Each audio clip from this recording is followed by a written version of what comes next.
Sir ಇದು ಶಾಸಕರು foreign tour ಕೈಗೊಳ್ತಾ ಇದ್ದಾರೆ ಸರ್, ನ್ಯೂಜಿಲೆಂಡ್ ಮತ್ತೆ ಆಸ್ಟ್ರೇಲಿಯಾಕ್ಕೆ ಹೋಗ್ತಾ ಇದ್ದಾರೆ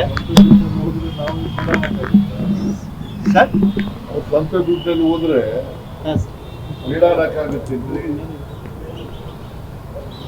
ಅವರು MLA ಗಳು MLC ಗಳು ಫಾರಿನ್ ಟ್ರಿಪ್ಪು ಅವ್ರ ಸ್ವಂತ ದುಡ್ಡಲ್ಲಿ ಹೋಗ್ತಾ ಇದ್ದಾರೆ. ನಿಮ್ ಗಮನಕ್ಕೆ ಇದೆಯಾ ಸರ್ ಇದು? ಸರ್ ಕಾದು ನೋಡ್ತಾರಂತೆ ಸರ್, ನಿಮ್ ಬಿಟ್ಕೊಡ್ತೀರಂತ ಇನ್ನೂ ವಿಶ್ವಾಸ ಇದೆ ಅಂತೆ ಸರ್.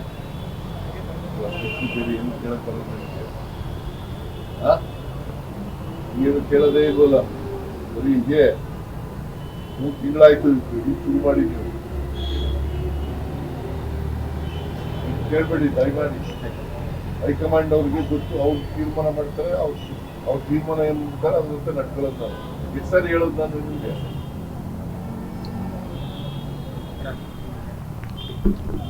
ಹೈಕಮಾಂಡ್ ಏನ್ ತೀರ್ಮಾನ ಮಾಡುತ್ತೆ ಅದಂತೆ ನಡ್ಕೊಳ್ಳೋದು. ನಾನು ನಡ್ಕೋಬೇಕು, DK ಶಿವಕುಮಾರ್ ನಡ್ಕೋಬೇಕು, ಹೈಕಮಾಂಡ್ಗೆ ಬಿಟ್ಟಿದ್ದ ವಿಚಾರ. ಅದು ಬಿಟ್ಟು ನೀವು ಪದೇ ಪದೇ ಪದೇ ಪದೇ ಆ ಕಡೆ ಇದನ್ನೇ ಕೇಳೋದು, ಬೇರೆ ಏನ್ ಕೇಳೋದಿಗೆ ಇಲ್ವಾ? ಇವತ್ತು ಮಾತಾಡಿದ್ರು ಸರ್ ಅದಕ್ಕೆ. ಅದು ಅವ್ರ ಮಾರ್ಗನೇ ಕೇಳಿ, ಯಾರು ಮಾತಾಡ್ತಾರೋ ಅವ್ರನ್ನ ಕೇಳಿ. ನನ್ಗೆ ಯಾಕೆ ಕೇಳಕ್ ಹೋಗ್ತೀರಿ? ನಾನು ಹೈಕಮಾಂಡು ಏನ್ ಹೇಳ್ತಾರ ಹಂಗೆ ಕೇಳೋದು.